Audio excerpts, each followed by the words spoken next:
신년 1월 1일 벽두 시작하고 6일이 지났습니다. 오늘이 새해 드리는 첫 수요 예배입니다. 6일 동안 어떻게 보내셨습니까? 연초에 이런저런 계획을 세우신 분들도 계실 거예요. 올해는 그러면 좀 이렇게 기분이 좀 덜 나기는 하지만 그래도 새해는 새해니까 지난해 다 지나갔고 올해 내가 어떤 일들을 좀 이루어야 되겠다 하는 기도의 목표, 또 새로운 진로의 목표, 이와 같은 것들이 많이 있으실 거라고 생각이 됩니다. 왜 우리가 신년에 새 계획을 세웁니까? 오늘보다 더 나은 그런 내일을 꿈꾸기 때문에 계획하는 거 아니겠어요? 더 나은 삶을 살아야 되겠다. 이전보다 더 나은 삶이 되어야 되겠다. 그런 마음으로 계획을 세우지요. 그러니까 내일에 대한 생각, 이것이 참 우리에게 중요해요. 왜? 우리가 보다 나은 내일을 꿈꾸면서 그것을 생각하면서 그 생각이 이루어져 간다 하는 것을 보게 됩니다. 내일을 어떻게 내가 생각하느냐에 따라서 오늘 나의 삶을 결정해 갈 수가 있어요. 그러니까 미래에 대한 꿈을 꾸면서 그 길로 준비하게 되면은 결국 그 길이 열리고 또 그 길에서 내 자신을 또 새롭게 발견하게 됩니다. 과연 오늘 우리는 어떤 내일을 꿈꾸고 있는가? 그냥 막연하게 사라지는 대로 하루하루 시간을 보내고 있는가?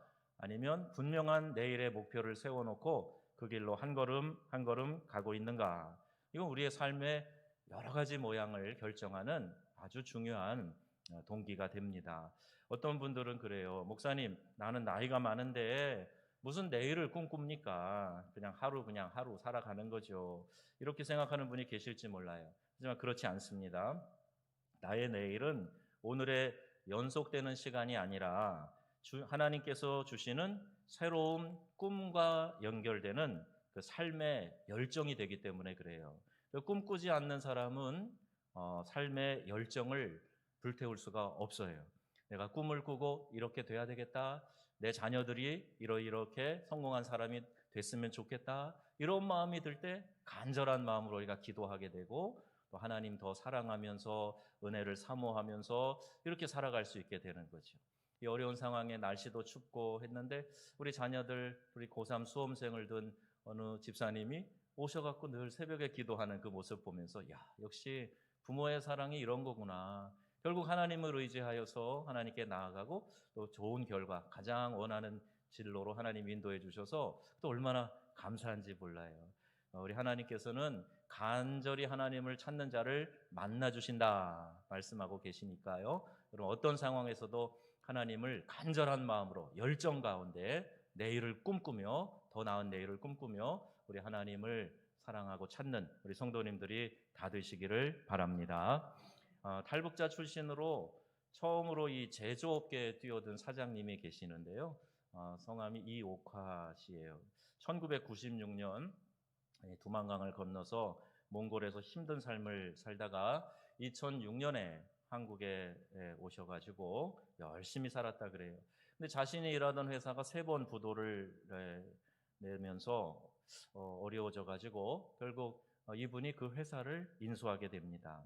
힘든 일이 왜 없었겠습니까? 사람들의 편견과 곱지 않은 시선이 늘 뒤를 따랐다 그래요. 근데 그때마다 자기 언니와 오빠가 감옥에 갇혔을 때 중국 조선족 교회에 가가지고 간절한 마음으로 신앙생활하고 할 때 그때 배웠던 노래, 아버지 사랑, 아버지 사랑합니다. 아버지 경배합니다. 그런 노래 있잖아요. 이 노래가 늘 떠올라서 이 노래가 힘이 되었고 그때 불렀던 이 노래를 읊조리면서 어려운 시간을 이겨냈다 그럽니다.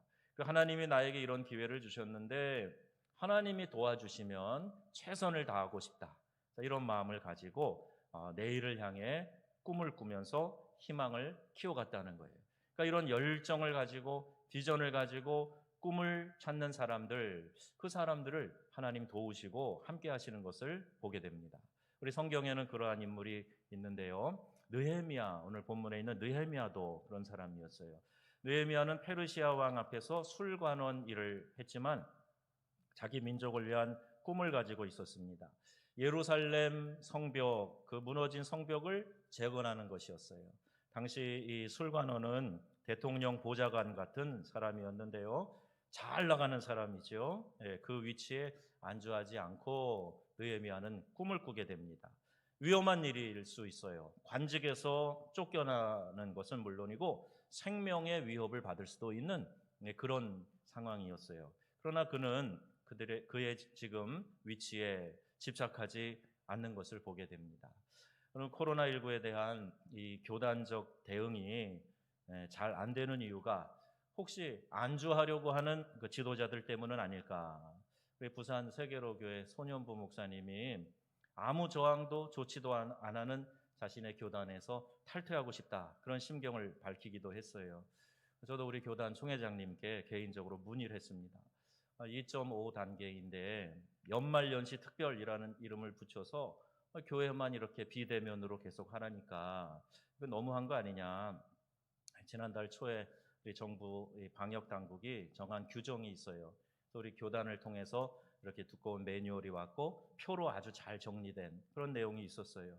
거기 보면 분명히 2단계에서는 예배실 규모의 최대 20%까지 모여서 예배할 수 있단 말입니다.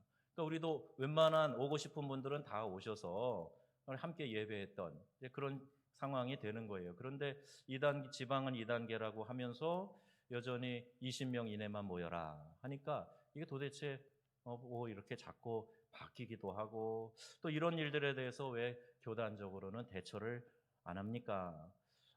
그런데 그 대답은요, 교단 내에서 입장이 다양해서 어렵다는 그런 답변을 총회장님한테 들었어요. 하지만 언제는 교단 전체가 한 목소리인 적이 있었습니까? 다양한 입장이 있어도 참고하는 것이고 지도자가 마음을 정해서 끌고 가는 것이지, 이렇게 다양한 소리가 있으니까 어쩔 수 없다, 좀 이런 상황이에요. 느헤미야를 보세요. 포로로 잡혀간 유대인으로서 최고 고위직에 올라갔습니다. 아쉬울 것이 없어요. 그런데 조국 예루살렘을 생각하면서 통탄한 마음을 갖고 있어요. 그가 딴 곳에 마음을 두고 있다고 판단될 수 있어서 정적에게 약점을 잡힐 수 있는 그런 태도이기도 합니다. 그러나 민족 신앙의 구심적 역할을 하는 성지 예루살렘 성의 이 회파된 성벽을 재건해야 되겠다 하는 이 꿈은 식지 않고 있었어요. 비록 포로로 잡혀가서 남의 나라에서 살았지만 그곳에서도 하나님에 대한 사랑, 이 민족의 신앙의 중심에 대한 생각, 이것이 그 열정이 식어지지 않았단 말입니다. 여러분, 우리의 신앙의 성벽을 회파하는 일을 손 놓고 바라만 보고 있는 이런 상황이 참 안타깝기만 합니다. 자, 느헤미야가 어떻게 내일을 꿈꾸는 사람이 되었는가? 내일을 꿈꾸는 사람은 어떤 삶을 사는 사람인가? 함께 생각하면서 이 말씀의 은혜를 받으려고 합니다. 자, 첫 번째는요, 내일을 꿈꾸는 사람은 이런 사람이에요. 기도하면서 기회를 찾는 사람이다. 기도하면서 기회를 찾는 사람이에요. 1장에 보면 자기 형제 하나니가 예루살렘에서 돌아와 가지고 보고를 하는 거예요. 성벽은 허물어지고 성문은 파괴되고 불타고 지금 뭐 난장판이 된 상태다 하는 것을 알려주지요.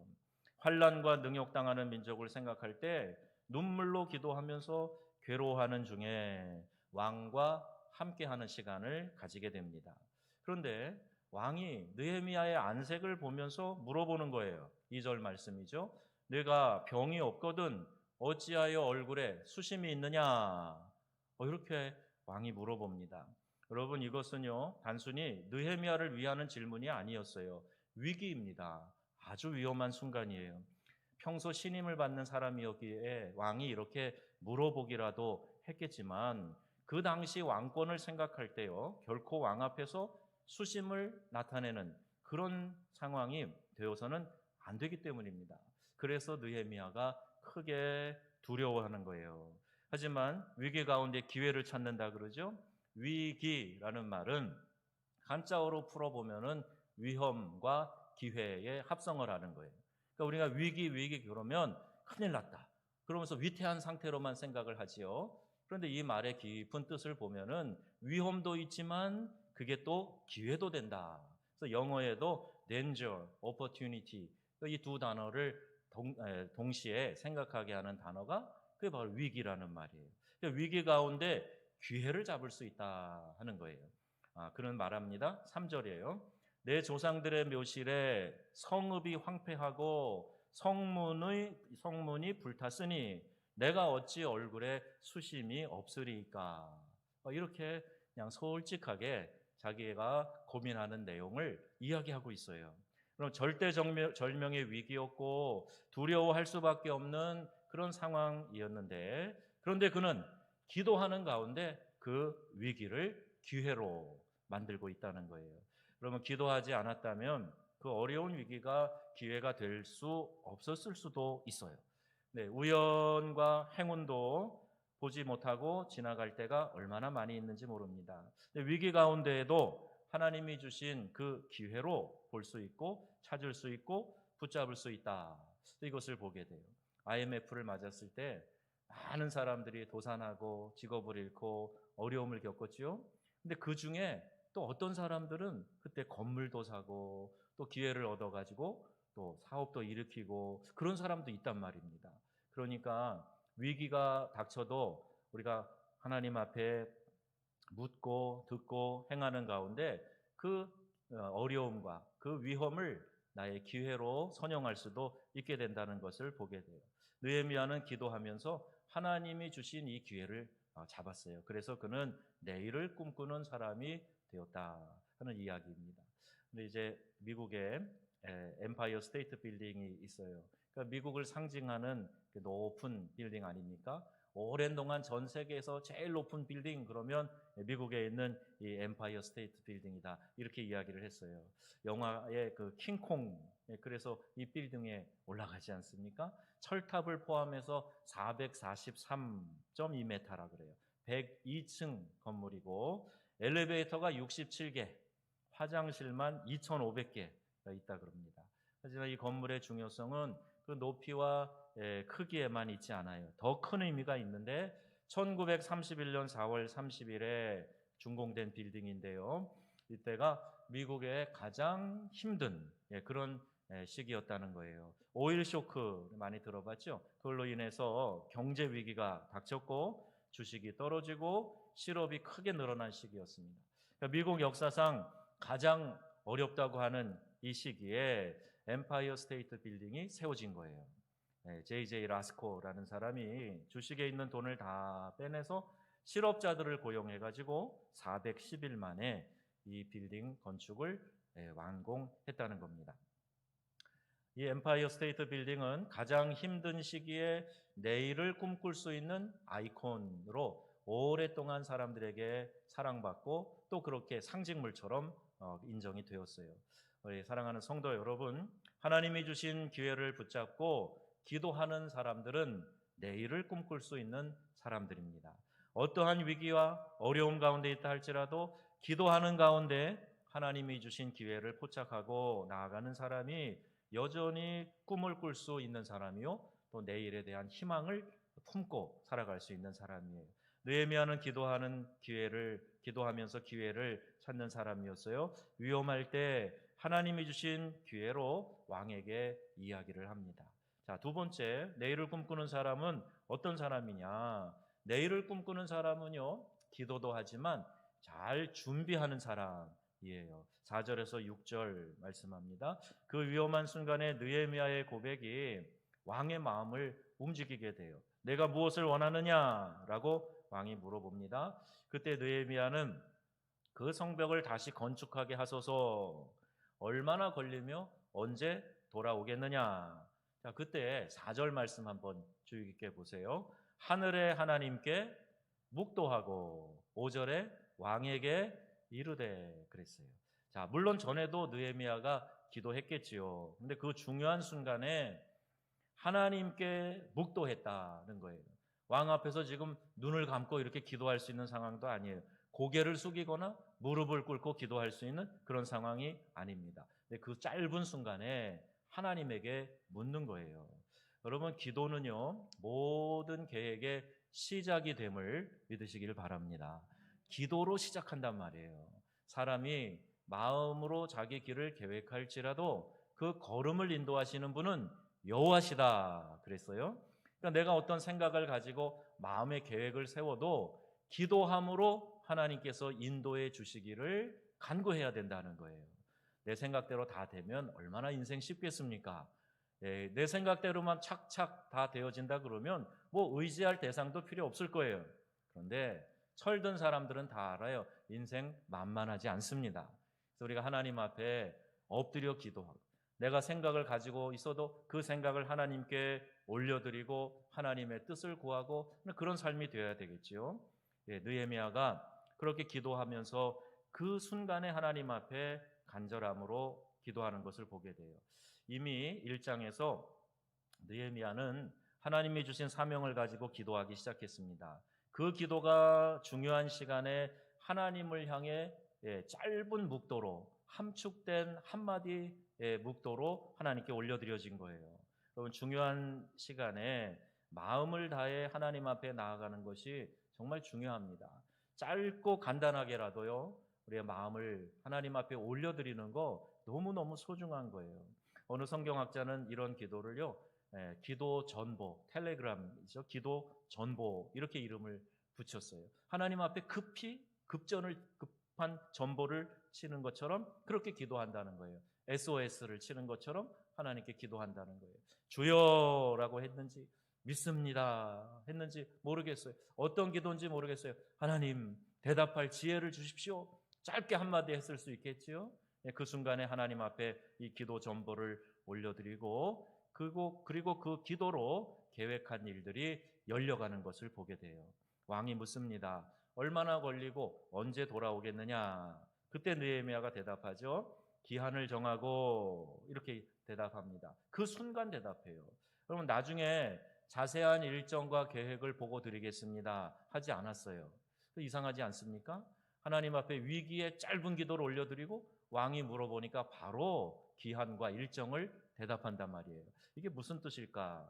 느헤미야가 그 자리에서 바로 왕에게 일정을 대답할 수 있었다 하는 것은 그 말한 순간에 나온 계획이 아니다라는 그런 의미를 가리키고 있는 거죠. 기도 가운데 계획이 시작되었고 이 계획은 기도 가운데 함께 나누어졌다 하는 사실을 알 수가 있어요.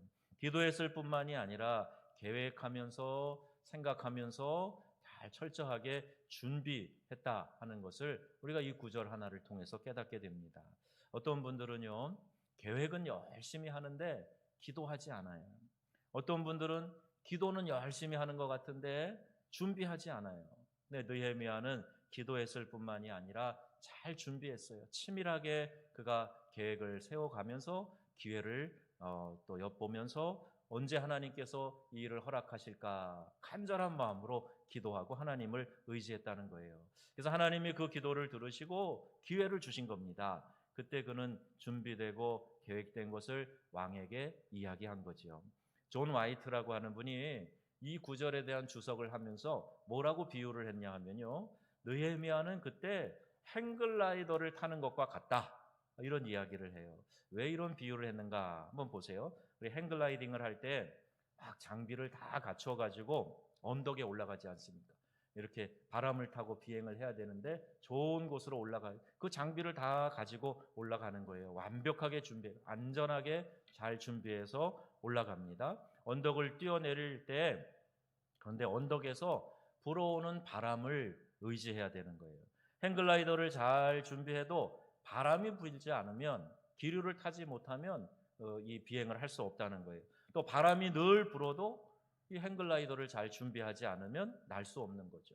그러므로 기도하는 것처럼 준비하고 준비하는 것처럼 기도해라. 이런 말도 있어요. 준비하는 사람들은요 기다릴 줄 아는 사람입니다.